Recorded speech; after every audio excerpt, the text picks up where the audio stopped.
নমস্কার বন্ধুরা, খিদে সাথীতে আপনাদের সবাইকে স্বাগত।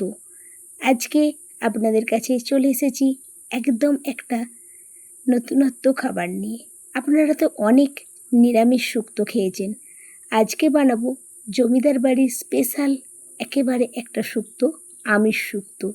তো সব রকম সবজি নিয়ে নিয়েছি দেখছেন। এখানে পেঁপে, গাজর, আলু, তার সঙ্গে বেগুন, সজনে ডাঁটা, কাঁচকলা। আপনারা যে কোনো রকম সবজি নিতে পারেন। আমি এখানে কিন্তু ঝিঙেও নিয়েছি। এবার প্রত্যেকটা সবজি নুন হলুদ দিয়ে সুন্দর করে লাল লাল করে ভেজে নেব। দেখুন, বেগুন আর কাঁচকলা প্রথমেই ভাজা হয়ে গেল, বড়িও ভেজে তুলে নিয়েছি। এবার বাকি সবজিগুলো ভেজে নেব। পেঁপে, তার সঙ্গে গাজর আর সজনে ডাঁটা, এগুলো একদম হালকা করে ভাজবো। তাই এগুলো দিয়ে দিয়েছি একসঙ্গে। যখন ভাজতে থাকবো, ভাজা হতে থাকে এদিকে সর্ষে আর পোস্ত ভেজে নিন। এটাকে একেবারে মিহি করে বেটে নেব। এটা সাদা সর্ষে নিয়েছি।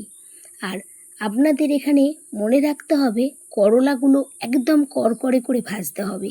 কেননা যদি হালকা করে ভাজেন তাহলে মুখে তেঁতো লাগতে পারে তরকারির মধ্যে। এবার সমস্ত সবজি ভাজা হয়ে গেছে, মাছগুলো ভেজে নিলাম। কড়াইয়ে তেল দিয়ে একটু রাঁধুনি আর শুকনো লঙ্কা ফোড়ন দিয়ে এবার একটু হলুদ আর জিরে গুঁড়ো দিয়ে কষিয়ে নিচ্ছি। তারপর বেটে রাখা সর্ষে আর পোস্তটাও দিয়ে দিলাম। একটু কষিয়ে নেওয়ার পর এবার ভেজে রাখা সবজিগুলো দেব। তার মধ্যে আলু, পেঁপে, গাজর, ডাঁটা এগুলো একটু বেশি সিদ্ধ হবে, তাই এগুলো আগে দিয়ে দিলাম। দেওয়ার পর একটু ভালো করে কষিয়ে নেব। পরিমাণ মতন নুন আর চিনি দেবো।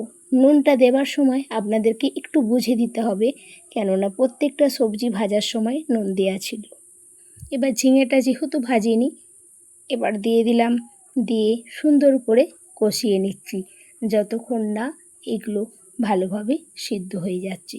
কষানো হয়ে যাওয়ার পর এবার বেগুন, কাঁচকলাগুলো যেহেতু ভালো করে ভেজে রেখেছিলাম সেটা দিয়ে দিলাম, বড়িটাও দিয়ে দিলাম।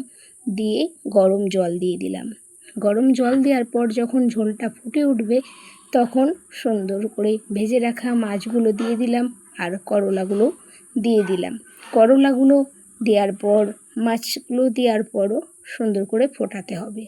আর এদিকে একটা ভাজা মশলা করে রেখেছিলাম, কিছুই না, অল্প একটু সর্ষে, তার সঙ্গে 5 ফোড়ন আর একটু গোটা জিরেকে ড্রাই রোস্ট করে গুঁড়িয়ে নিয়েছিলাম, সেটা দিয়ে দিয়েছি। দেওয়ার পর একদম একটু ফুটিয়ে নিয়ে নামিয়ে নেব। এই মশলাটাতেই একদম অন্যরকম স্বাদ এনে দেবে এই শুক্তোটা। অবশ্যই আপনারা একবার হলেও বানিয়ে দেখবেন এরকম আমিষ শুক্তো।